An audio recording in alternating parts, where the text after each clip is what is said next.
Bahar bin Smith untuk memberikan tausiah ceramah agama. Mari kita dengar, waktu dan tempat dipersilakan. Sallu ala Nabi Muhammad. Sallu ala Nabi Muhammad.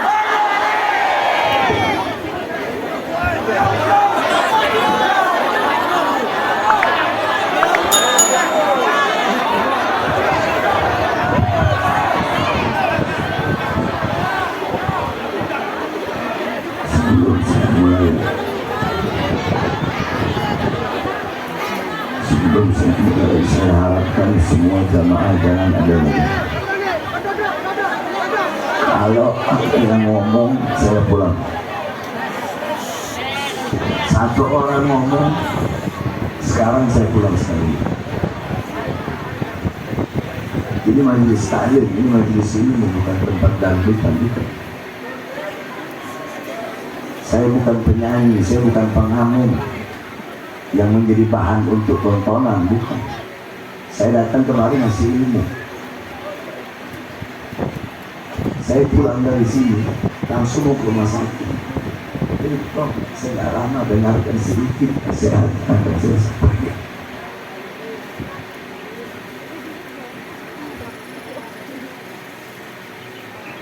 Assalamualaikum warahmatullahi wabarakatuh. Alhamdulillahil qawiyyi sultanuh al-wadihil burhanuh al-maqsud fil wujud karamuhu wa ihsanuh. Allahumma salli wa sallim wa barik wa karrim wa azim ala nuril anwar wa sirril asrar wa tiryakil akhyar wa miftahi babil yasar sayyidina wa maulana Muhammadin al-Mukhtar wa alihi al-athhar wa ashabihi al-akhyar adada ni'amillahi wa ifdalih, amma ba'd. Saya cinta yang saya muliakan para alim ulama, para habaib, para kiai, para asatid, para tokoh masyarakat, para aparat pemerintah, wabil khusus guru kita Habib Rifki Al-Idrus, Habib Azim Al-Ka'af, Habib Ali Al-Ka'af, kemudian segenap pengurus Masjid Jami' Nurul Bihar yang saya cintai, yang saya muliakan, keluarga besar Bu Haji Mud beserta seluruh, khususnya Bapak Kapolsek. Ini Bapak Kapolseknya Ustadz Kiai beserta seluruh hadirin hadirat, bapak-bapak, ibu-ibu, khususnya para pemuda-pemudi umat baginda Nabi besar Muhammad yang selalu dimuliakan oleh Allah Subhanahu wa ta'ala. Saudara-saudara, kita duduk pada malam hari yang mulia ini untuk mengenang satu peristiwa yang mulia, satu peristiwa yang agung, satu kejadian yang luar biasa, satu kejadian yang mulia, perjumpaan seorang hamba dengan Tuhannya, perjumpaan seorang kekasih dengan kekasihnya, yaitu Isra wal Mi'raj baginda Nabi besar Muhammad.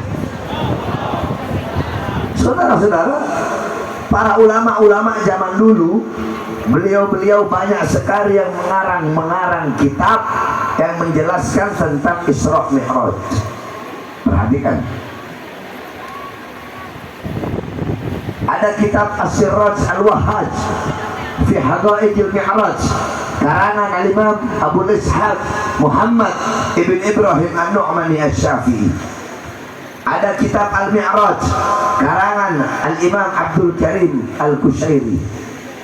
Ada lagi kitab Ar-Risalah fil Mi'raj karangan Al-Imam Abul Hasan Ali bin Muhammad Al-Lakhmi. Ada lagi kitab Ayatul Kubra fi Syarah Qissatul Isra karangan Al-Imam As-Suyuti. Kemudian ada kitab Al-Ayah Az-Zahimah Al-Bahirah fil Mi'raj Sayyidu Ahli Dunya wal Akhirah karangan Al-Imam Al-Hafidh Syamsuddin Muhammad ibn Yusuf Asy-Syami Ad-Dimashqi. Kalau masih ada yang ngomong, saya pulang.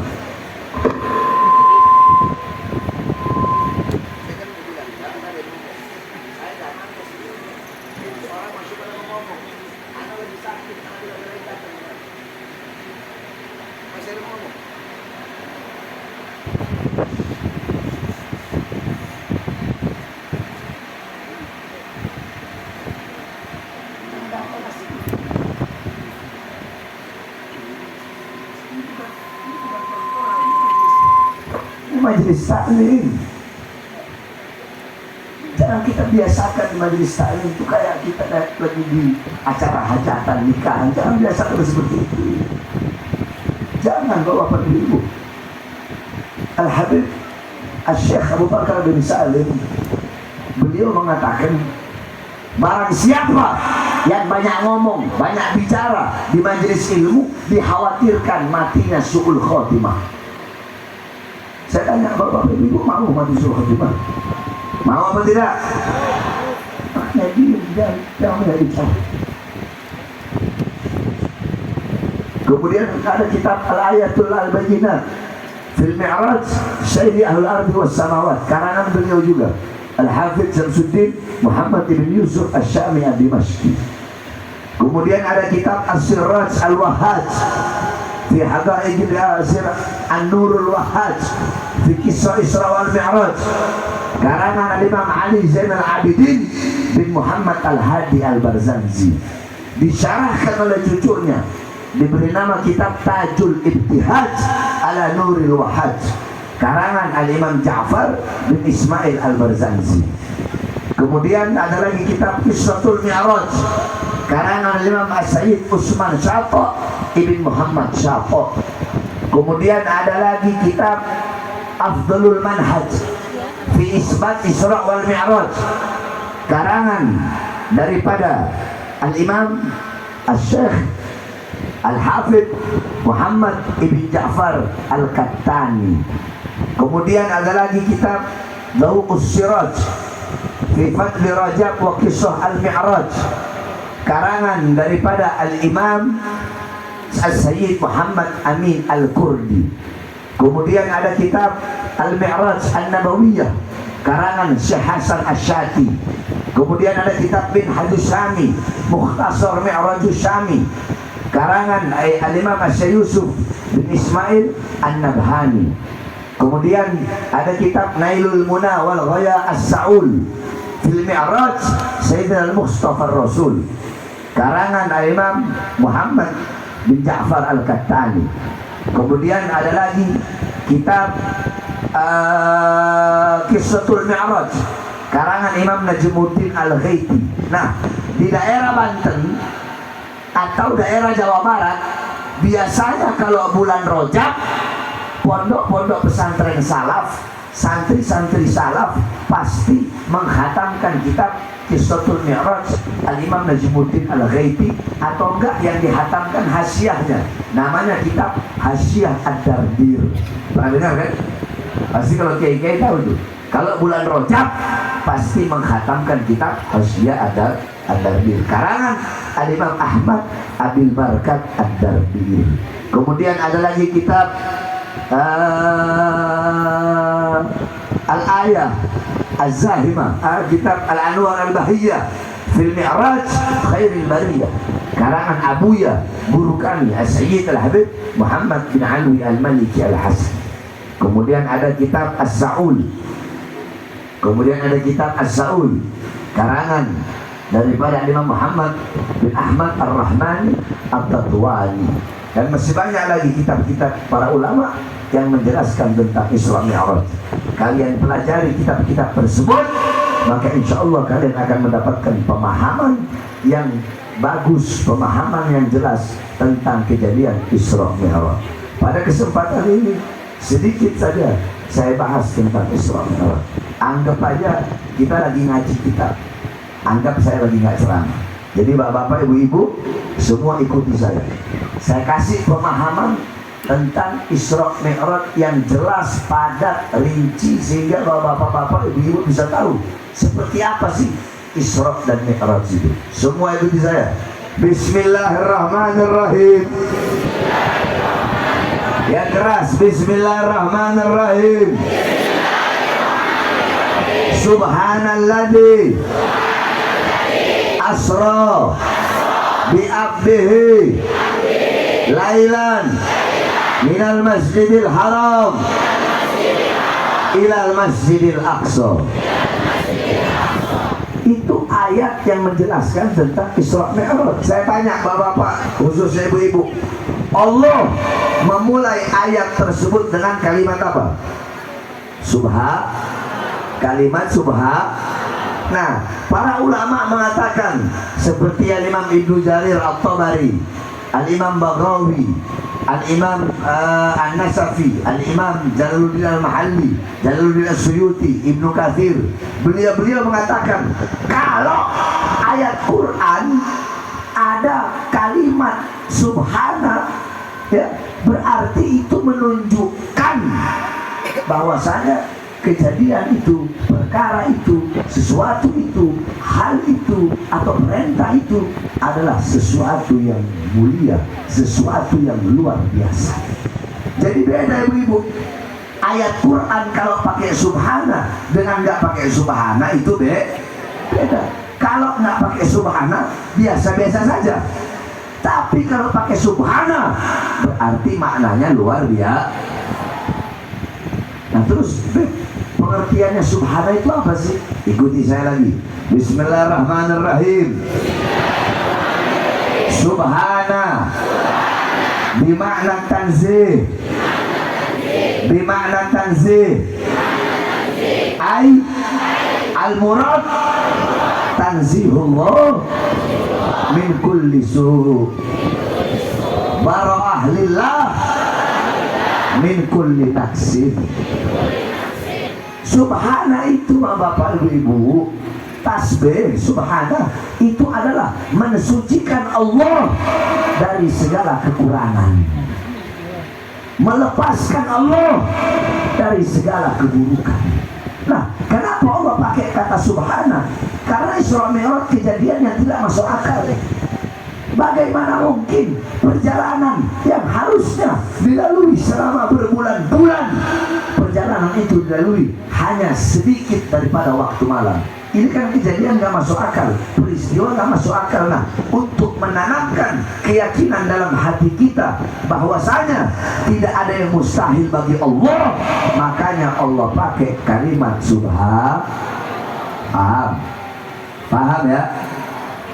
Jadi kalau Allah nggak bisa, kalau Allah nggak mampu memperjalankan Nabi Muhammad dengan perjalanan yang dilalui berbulan-bulan, kalau Allah nggak mampu memperjalankan hanya sebagian daripada waktu malam, berarti Allah punya kekurangan.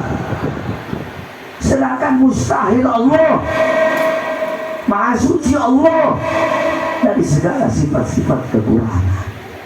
Makanya Allah mulai dengan kalimat subha. Kira-kira paham nggak? Paham ya tentang subhana ya? Lanjut. Subhanalladzi asra, maha suci zat yang memperjalankan. Asra, memperjalankan. Siapa yang memperjalankan? Allah. Nah, kalau ada yang memperjalankan, berarti ada yang diperjalankan. Nah sekarang saya tanya, ibu-ibu jawab. Yang memperjalankan Allah, berarti yang diperjalankan siapa? Siapa? Nabi Muhammad. Kalau ada yang mempermainkan, berarti ada yang dipermain. Kalau ada yang menzolimi, berarti ada yang dizolimi. Di sini yang memperjalankan Allah, berarti maknanya apa? Isra Mi'raj itu bukan kemauan Nabi Muhammad, bukan keinginan Nabi Muhammad, tetapi Allah yang ingin berjumpa dengan Nabi Muhammad. Bukan Nabi Muhammad yang berjalan sendiri, paham nggak? Karena Allah yang memperjalankan.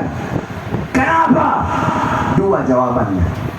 Satu, karena Allah rindu ingin berjumpa dengan Nabi Muhammad. Kedua, pada tahun tersebut adalah Amul Hazm, tahun kesedihan bagi Nabi. Paman yang beliau cintai, paman beliau itu Abu Talib, kafiluhu, yang menjaga beliau, yang mencintai beliau melebihi kecintaannya kepada anak-anaknya, wafat di tahun tersebut.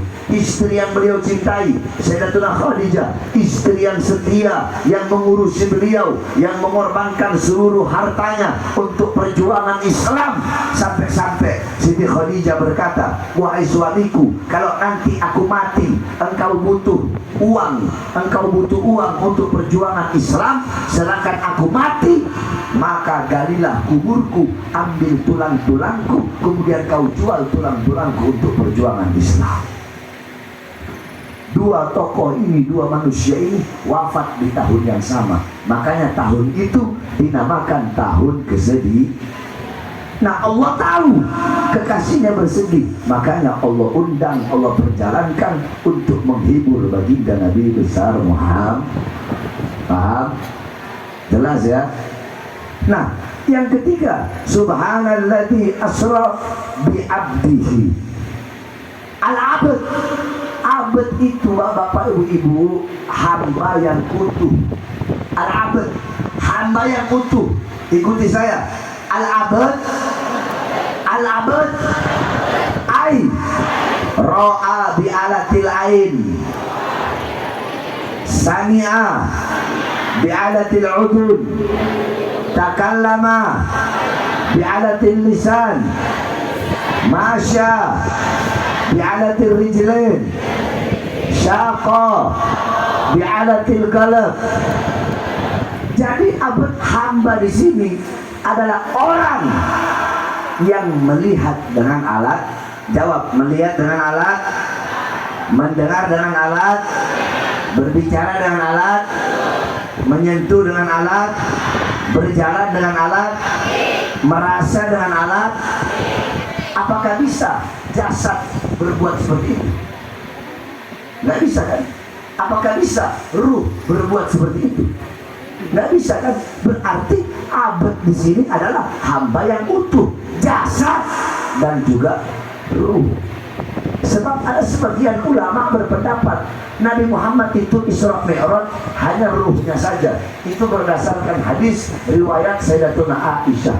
Tetapi pendapat yang paling kuat, Nabi Muhammad Isra Mi'raj dengan jasad dan juga ruh yaqdatan, dalam keadaan sadar, dalam keadaan terjaga, berjumpa langsung dengan baginda Nabi besar Muhammad. Paham? Paham? Subhanalladzi asra bi 'abdihi lailan. Ayo. Kalau ada santri di sini, lailan isim apa? Ma'rifat apa nakirah? Ma'rifat apa nakirah? Lailan itu ibu-ibu kalau dalam ilmu nahwu isim nakiro. Ada isim nakiro, ada isim ma'rifat. Kalau isim ma'rifat tandanya alif lam di pertamanya. Kalau isim nakiro tandanya tanwin di huruf akhirnya.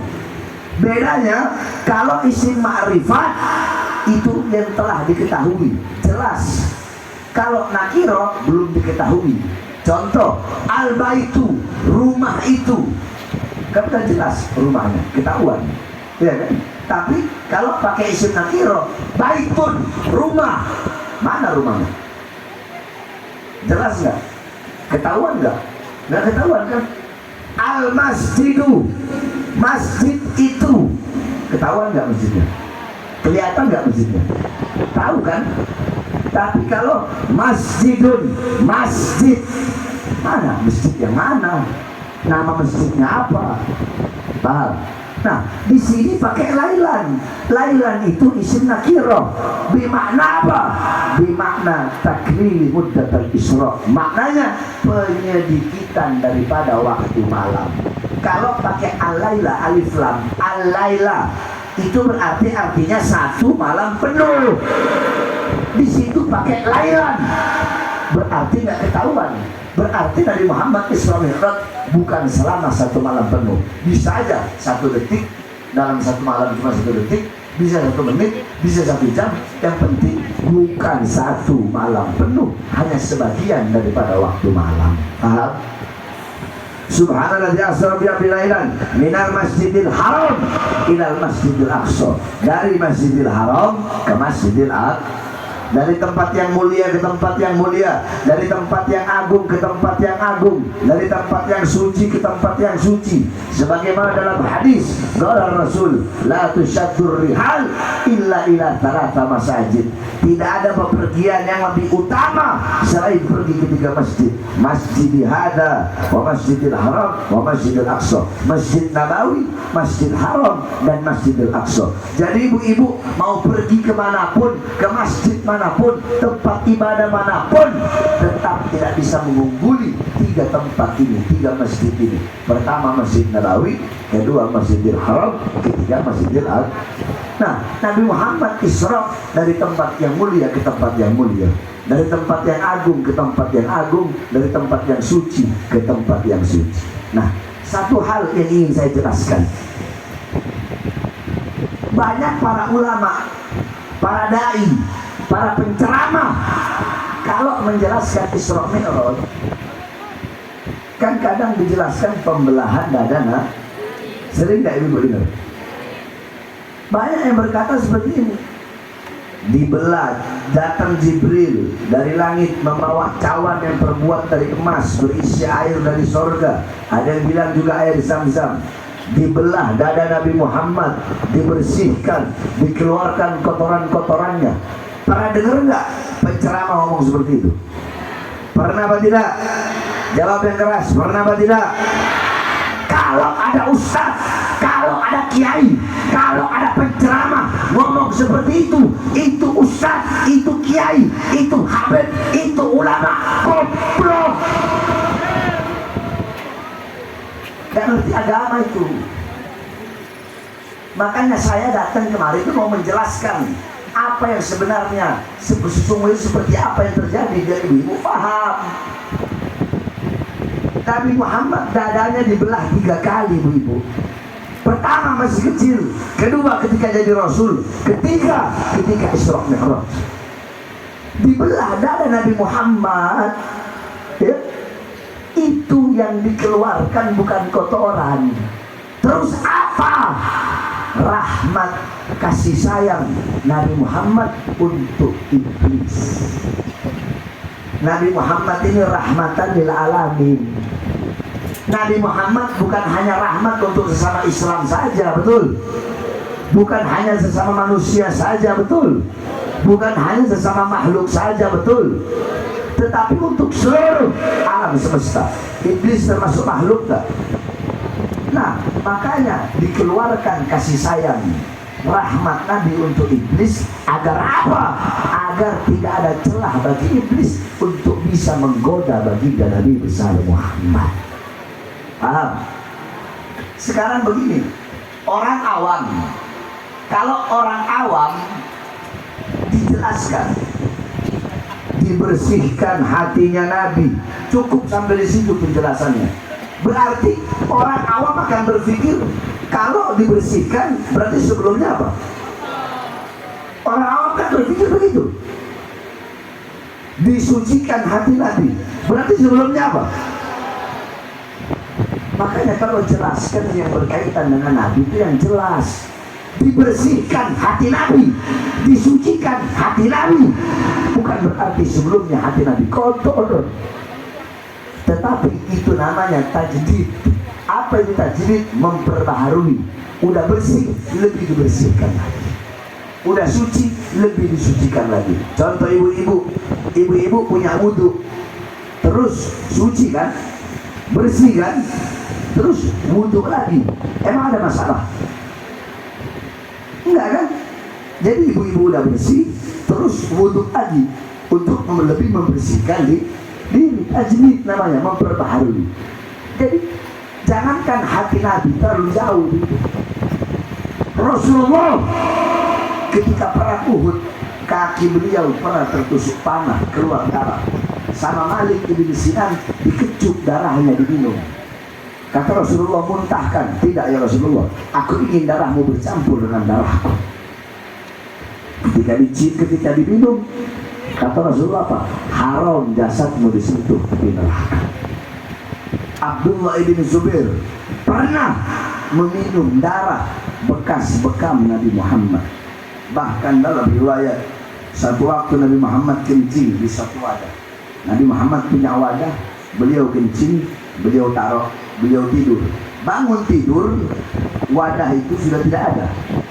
Beliau tanya, wahai Ummu Salamah, kemana wadahku ini? Sudah aku minum ya Rasulullah. Rasulullah tersenyum. Kata Rasulullah, kenapa kau minum? Ya Rasulullah, ketika aku meminum air tersebut, aku tidak pernah merasakan air yang lebih segar daripada ini ya Rasul. Tahukah kau apa itu? Itu air kencing. Darahnya Nabi Su, darahnya Nabi Su, darahnya Nabi Su, air kencingnya Nabi Su, kotorannya Nabi Su. Itu ada dalam kitab Asy-Syifa karangan dari Imam Qotiyah. Silahkan lihat. Makanya hati-hati kalau ngomong yang berkaitan dengan Nabi Muhammad. Nah, sekarang udah paham ya? Intinya saja. Sebab saya kalau mau jelasin sampai pagi kita nggak bakal selesai. Intinya Allah undang Nabi Muhammad Isra Mi'raj untuk apa? Untuk menerima perintah yang mulia, perintah yang agung, perintah yang luar biasa, perintah yang penting, perintah yang dimana ketika Allah memerintahkan perintah-perintah yang lain cukup melalui Quran. Ibu-ibu jawab, Allah perintahkan haji cukup melalui Quran. Allah perintahkan puasa cukup melalui, Allah perintahkan zakat cukup melalui, Allah perintahkan jihad cukup melalui. Tapi ketika Allah perintahkan perintah yang satu ini tidak cukup melalui Quran. Allah undang langsung Nabi Muhammad berjumpa dengan Allah, bertatap dengan Allah untuk langsung menerima perintah tersebut. Kenapa? Karena begitu penting perintah tersebut. Saya tanya Pak Haji, Pak Haji kalau mau merintahin anak buah, perintah biasa-biasa aja, cukup ada kelas apa? Pak Kapolsek mana? Pak Kapolsek, kalau Pak Kapolsek mau perintah anggota, perintah yang biasa, cukup lewat WhatsApp. Tapi kalau perintahnya penting, telepon langsung suruh ngadep langsung. Kenapa? Karena perintahnya penting. Nah, begitupun perintah ini, saudara-saudara. Saking pentingnya, saking utamanya, Allah undang langsung Nabi Muhammad untuk menerima perintah tersebut. Apa perintah itu? Perintah itu adalah makanya bapak-bapak, ibu-ibu, jaga kau punya sholat, perhatikan kau punya sholat. Bapak-bapak, ibu-ibu, sholat itu adalah hal yang menentukan selamat atau celakanya engkau di dunia dan di akhirat. Sholat yang menentukan engkau akan bahagia, akan gembira, atau akan susah dunia dan akhirat. Sholat yang menentukan engkau akan selamat, celaka, bahagia, susah, senang, makmur, jaya, diazab, dikasih rahmat oleh Allah di dunia dan akhirat. Itu semua yang menentukan adalah sholat. Sampai-sampai dikatakan as-sholatu ra'sul ibadah. Sholat adalah kepalanya ibadah.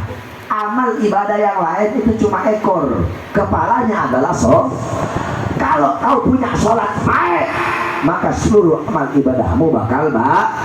Tapi kalau sholatmu rusak, maka seluruh amal ibadahmu bakal rusak. Berarti sholat adalah tolak ukur di dalam beribadah.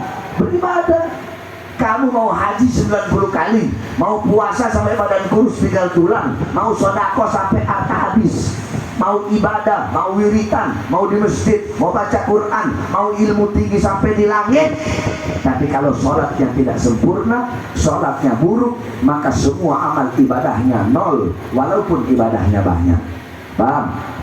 Tapi ada orang yang dimana kalau sholatnya baik, sholatnya sempurna, walaupun ibadahnya sedikit, tetapi semua ibadah itu menjadi ibadah baik dan ibadah yang sempurna. Jaga kau punya sholat. Beb, saya nggak bisa sholat di masjid. Kalau nggak bisa sholat di masjid, sholat di rumah. Beb, saya nggak bisa sholat jamaah. Nggak bisa sholat jamaah, sholat sendiri. Beb, saya nggak bisa sholat awal waktu, nggak bisa sholat awal waktu, sholat tengah waktu. Beb, nggak bisa sholat tengah waktu, nggak bisa sholat tengah waktu, sholat akhir waktu. Beb, nggak bisa sholat akhir waktu. Beb, nggak bisa sholat berdiri sakit, sholat duduk. Beb, nggak bisa sholat duduk, sholat di. Yang penting jangan tinggalkan sholat, jangan tinggalkan sholat. Ada satu cerita ibu-ibu. Dulu ada sapi. Ini sapi membanggakan dirinya. Ini sapi bilang, aku lebih mulia daripada kambing. karena badanku lebih besar sehingga dagingku lebih banyak bermanfaat untuk umat. Kambing bilang, walaupun sapi lebih besar, setidaknya aku lebih mulia daripada ayam, karena dagingku lebih besar daripada ayam. Dagingku juga bikin orang sehat. Ayam jawab, walaupun kambing lebih mulia dari aku, tapi aku ketika subuh bangunkan orang sholat, dagingku bisa dimakan, telurku bisa jadi obat. Setidaknya aku lebih mulia daripada seekor anjing. Apa kata anjing? Aku memang najis, tapi aku masih bisa menjaga rumah orang-orang. Aku jaga dari keburukan, dari kejahatan, dari maling, dari pencuri, dari perampok. Setidaknya aku lebih mulia daripada seekor babi. Apa kata babi? Ana syarrad dabbah. Aku binatang paling hina, binatang paling buruk. Tapi seburuk-buruknya aku, sehina-hinanya aku punya iman kepada Allah. Sehingga aku babi lebih mulia daripada orang yang meninggalkan sholat 5 waktu dengan sengaja. Saya tanya ibu-ibu, bapak-bapak semua jawab yang keras. Berarti kalau ada orang yang nggak sholat, berarti itu orang siapa? Yang keras siapa? Siapa? RT nggak sholat, RT apa? RW nggak sholat, RW apa? Lurah nggak sholat, lurah apa? Kepala desa nggak sholat, kepala desa apa? Camat nggak sholat, camat apa? Bupati nggak sholat, bupati apa? Wali kota nggak sholat, wali kota apa? Gubernur nggak sholat, gubernur apa? Menteri nggak sholat, menteri apa? Presiden nggak sholat, presiden apa? Giliran presiden keras banget. Polisi nggak sholat, polisi apa? Tentara nggak sholat, tentara apa? Ustadz nggak sholat, ustadz apa? Kiai nggak sholat, kiai apa? Habib nggak sholat, Habib apa? Kalau Habib kenceng banget. Pedagang nggak sholat, pedagang apa? Pengusaha nggak sholat, pengusaha apa? Pak Haji nggak sholat, Pak Haji apa? Tokoh masyarakat nggak sholat, tokoh masyarakat apa? Santri nggak sholat, santri apa? Orang tua nggak sholat, orang tua apa? Anak nggak sholat, anak apa?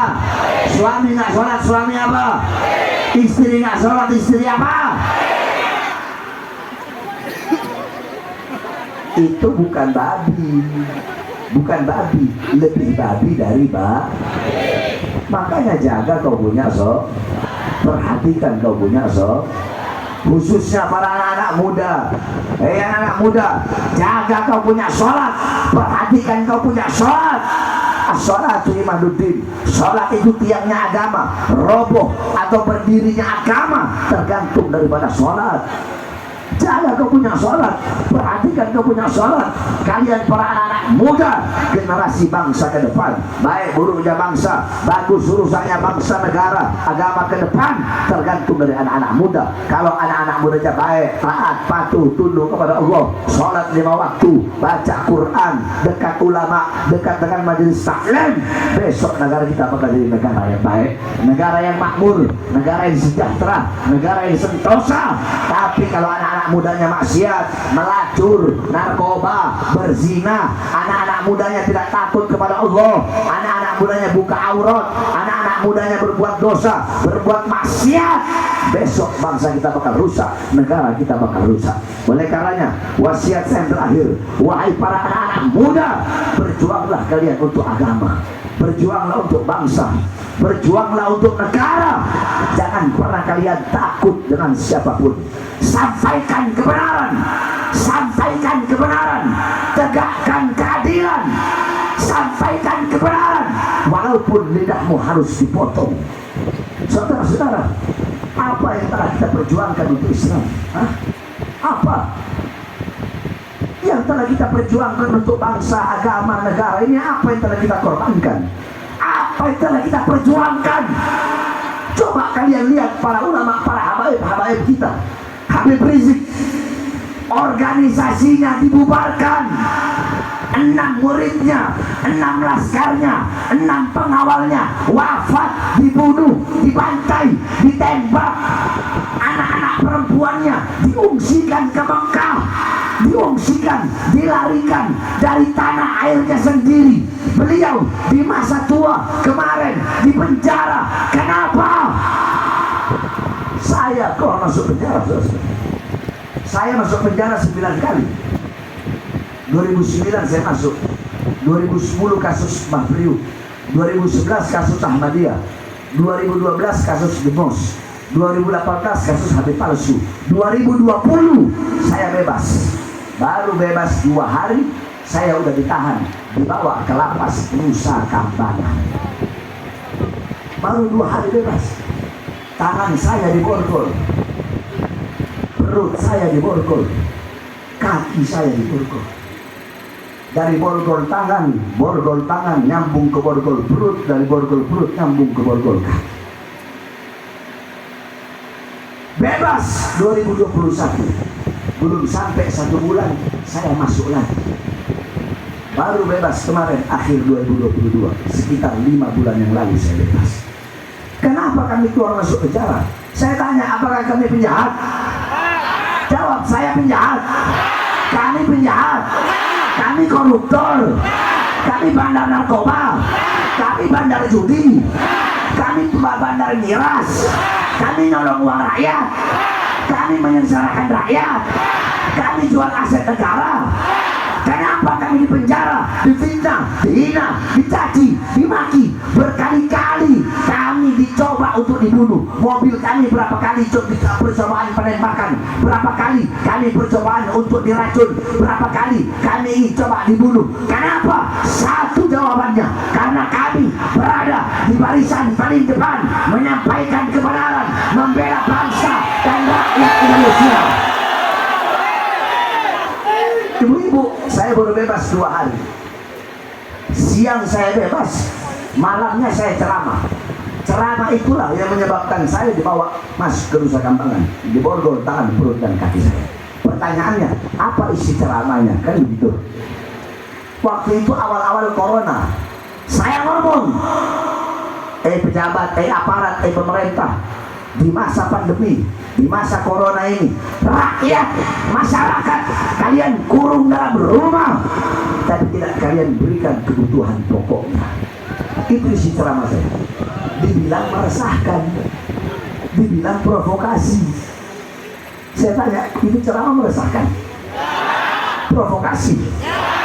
Itu yang pertama. Yang kedua saya bilang, hei pejabat, hei pemerintah, mal-mal, perusahaan-perusahaan milik asing di masa corona tetap kalian buka, tapi warung-warung kecil milik pribumi kenapa kalian paksa untuk tutup? Itu dibilang meresahkan. Gara-gara itu saya ditangkap lagi. Saya tanya, ini masyarakat semua, itu meresahkan? Provokasi. Yang ketiga saya sampaikan, hei pejabat, hei aparat, hei pemerintah, berapa banyak pengangguran di Indonesia? Anak-anak muda yang nggak punya kerjaan. Akan tetapi di masa corona, di masa pandemi, tenaga kerja asing dari Cina terus kalian kirim ke daerah Morowali, Sulawesi. Saya tanya, itu provokasi? Itu meresahkan? Saudara-saudara, apakah ceramah saya itu yang menyebabkan saya ditahan lagi di Nusa Kambangan? Apakah saya membela diri saya, anak saya, keluarga saya, istri saya, kelompok saya, atau rakyat? Atau rakyat yang saya bela? Siapa yang saya bela? Jawab yang keras, siapa yang saya bela? Siapa yang saya bela? Siapa yang saya bela? Yang saya bela rakyat yang susah, rakyat yang kelaparan, rakyat yang menderita, rakyat yang dicurangi, rakyat yang ditipu, rakyat yang dibohongi. Oleh karenanya saya bersumpah bahwa Habib Smith tidak akan pernah kapok, tidak akan pernah lelah, tidak akan pernah capek. Saya akan tegak berdiri untuk menyampaikan kebenaran. Habib Smith demi bangsa, demi agama, demi NKRI, demi Merah Putih, demi Pancasila, demi Bhinneka Tunggal Ika, jangankan hanya di penjara, nyawa saya, jiwa saya, darah saya murah harganya untuk tumpah demi bangsa dan rakyat Indonesia.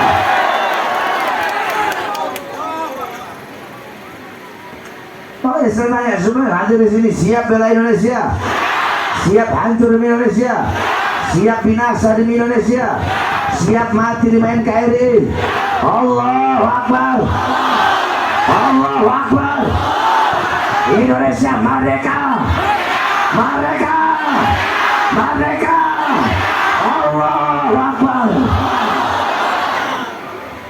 Saudara-saudara, pejabat sekarang dari tingkat RT, RW, lurah, camat, bupati, wali kota, menteri, presiden butuh sama rakyat, butuh sama masyarakat kalau ada maunya doang.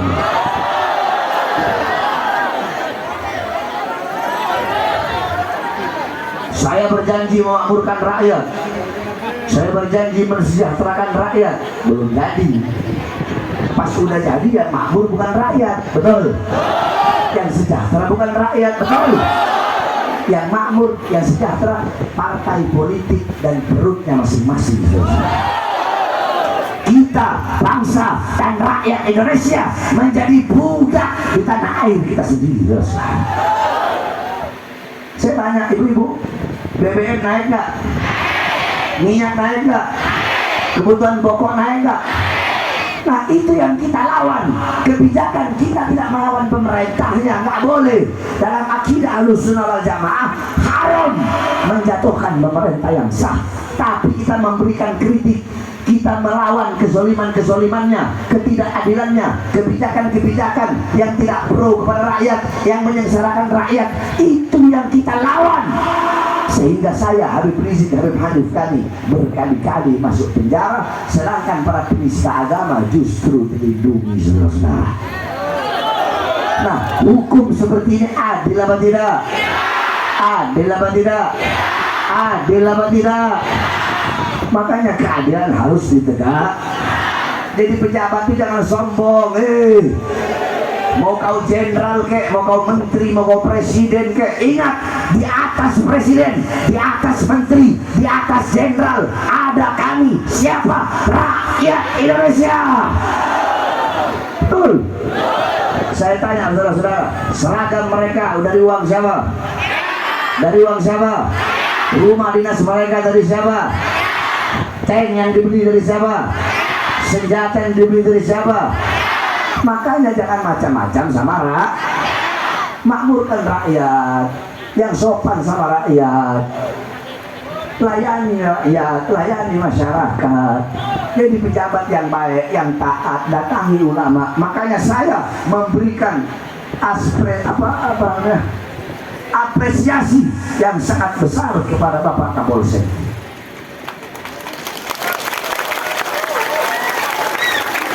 Kenapa?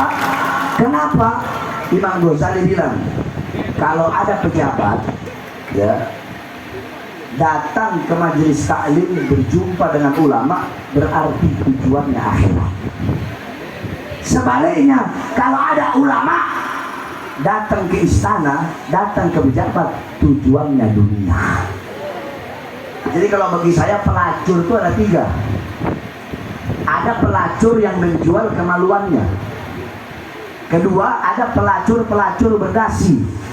Pelacur-pelacur berdasi adalah mereka yang menjual negara, bangsa, dan rakyat demi kepentingan perutnya.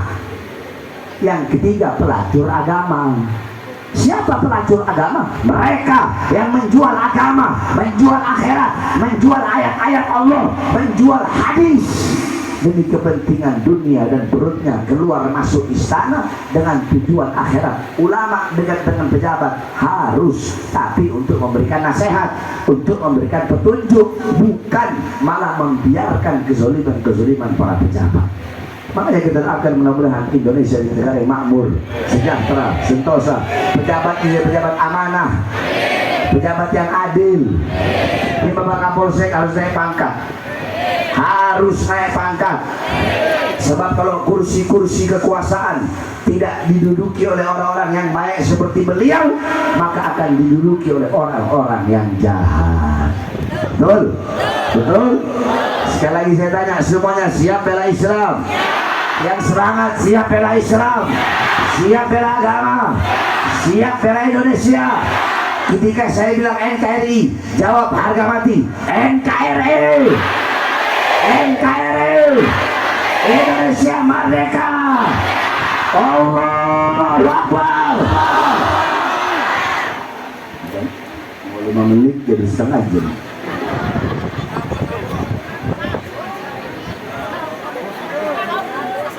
Terakhir sebelum saya tutup, bapak-bapak, khususnya ibu-ibu, saya sedang bangun pondok pesantren. Pondok pesantren saya gratis, nggak bayar. Selama saya makan, santri makan. Kalau saya nggak makan, ya sama-sama nggak makan. Sampai-sampai dulu tuh 8 tahun lalu, saya dan santri pernah nggak ada lauk, saya makan jantung pisang direbus pakai garam. Saya bangun pondok itu dengan darah, dengan air mata, dengan keringat. Sepeser pun haram jadah saya terima bantuan dari pemerintah. Saya nggak mau. Kalau saya mau, wow, ratusan triliun, tapi saya nggak mau. Kenapa? Ikhtiar, saya berhati-hati. Kalau saya terima, akan tertanam dalam hati saya rasa untuk mendiamkan kezoliman mereka. Andaikan saya terima, Beb, itu pejabatnya nggak benar itu, Beb, nggak amanah. Aduh, nggak enak saya menegur. Kemarin pesantren saya habis dikasih semen 1000 sak. Nggak enak menegur. Kemarin habis dikasih Alphard. Banyak nggak yang begitu? Banyak nggak? Kalau saya terima dari pejabat untuk pesantren saya, nanti ceramah saya begini. Masya Allah, pejabat sekarang ini amanah sama rakyat. Mereka mensejahterakan rakyat. Mudah-mudahan umur panjang. Masya Allah, Bapak Kapolsek itu orang baik. Bapak Kapolres, Bapak Kapolda, RT, RW, Lurah, Camat. Akhirnya jadi begitu nanti. Makanya saya sesuka hati saya mau ngomong apa. Betul? Kenapa? Sepeser pun saya tidak pernah makan uang pemerintah. Makanya saya harapkan bapak-bapak, khususnya ibu-ibu, sebab pemegang keuangan itu bukan bapak-bapak, ibu-ibu, untuk mengeluarkan hartanya di jalan Allah. Ibu-ibu, tidak ada harta yang bisa menyelamatkan dalam kubur kecuali harta yang dikeluarkan di jalan Allah. Jadi harta yang kau keluarkan sekarang jadi tabungan di akhirat. Kalau engkau nabung kecil, nanti dibukanya kecil nggak? Kalau nabungnya besar, dibukanya besar nggak? Makanya keluarkan yang besar. Kalau bapak ibu-ibu, ibu-ibu apalagi beli make up, beli bedak aja harganya 1 juta. Masa buat pondok pesantren ngasih 50.000? Betul? Betul. Untuk urusan dunia yang tidak kekal, urusan dunia yang bakal hancur, tidak hitung-hitungan. Masa urusan akhirat yang kekal abadi yang bakal menyelamatkan kok hitung-hitungan? Betul. Nah, nanti keluarkan hartanya yang banyak, ya, dari panggung dulu. Kiai-kiainya di semua ini, kiai-kiai, Pak Kapolsek semua, biar dapat pahala semua. Ya. Pak Kapolsek kan tidak termasuk pemerintah karena bukan RT, RW, Lurah. Yang saya maksudkan RT, Lurah, RW, apa RT, RW, Lurah, Camat, Bupati, Wali Kota, Menteri, Presiden, itu yang saya maksudkan. Beliau kan polisi, tentara. Polisi sama tentara itu netral, nggak boleh kanan, nggak boleh kiri, bukan orang polisi. Pak Kapolsek, saya keluarkan harta ya, saya keluarkan harta. Nah, di atas panggung juga, di sana yang bawa sorban cuma laskar, selain laskar nggak ada. Semua laskar bawa sorban. Ayo, saya berikan salawat kepada Rasulullah Sallallahu Alaihi Wasallam. Ayo ibu-ibu semua yang keras. Ya Rabbi bil Mustafa balik maqasidana waghfir lana ya wasi'al karami Allah ya Allah ya Rabbi bil Mustafa balik maqasidana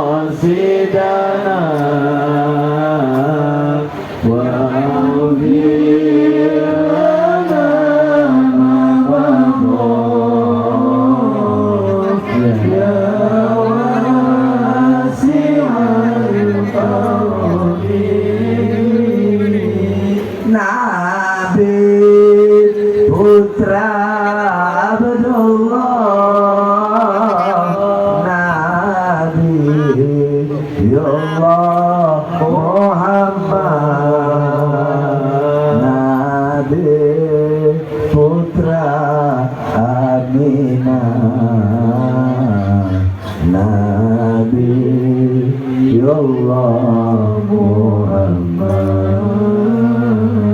Ya Rabb, Mustafa Allahumma salli wa barik alaihi.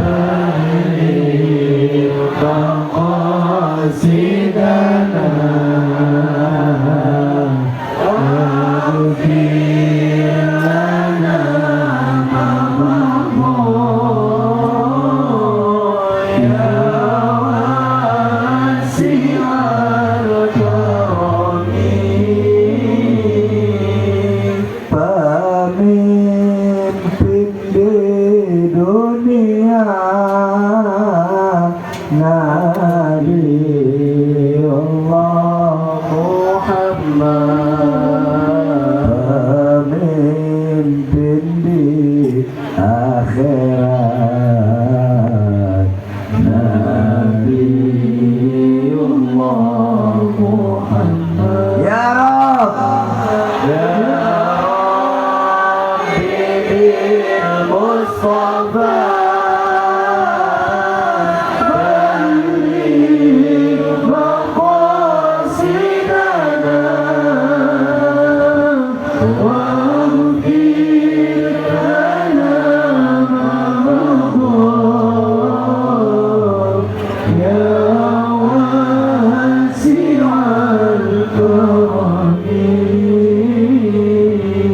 makhluk paling mulia Nabi Allah Muhammad, makhluk paling sempurna Nabi Allah Muhammad. Ya Rabb, ya Mustafa balligh maqasidana waghfir lana ma maqam ya wasi'al karami. Ku harap dapat syafaat Nabi Allah Muhammad. Ku harap dapat melihat Nabi Allah Muhammad. Ya Rabb, ya Mustafa balligh maqasidana waghfir lana ma maqam ya wasi'al karami. Saudara-saudara, kita doakan mudah-mudahan Haji Ubaidillah Allah panjangkan umur beliau, Allah sehatkan jasmani dan ruhani beliau. Semua bapak-bapak, ibu-ibu yang hadir di sini tidak keluar dari ini majelis kecuali Allah ampuni dosa-dosa. Allah kasih berkah, rahmah, hidayah, rizkinya lancar, rizkinya luas, halal dunia akhirat, selamat dunia akhirat. Amin ya rabbal alamin. Ini saya dapat saya sampaikan, kurang lebihnya saya mohon maaf. Saya mohon doa agar Allah berikan saya kesehatan. Doakan bapak ibu biar Allah berikan kesehatan agar kita selalu tetap semangat dalam berjuang di jalan Allah Subhanahu wa taala. Ini saja yang saya sampaikan, lebihnya mohon maaf. Al-afu minkum. Wassalamualaikum warahmatullahi wabarakatuh.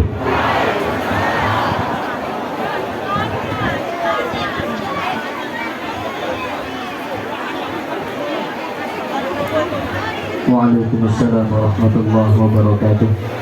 Hadirin jangan ikut berdiri. Kawal terus para laskar. Panitia tolong kawal beliau, para laskar juga.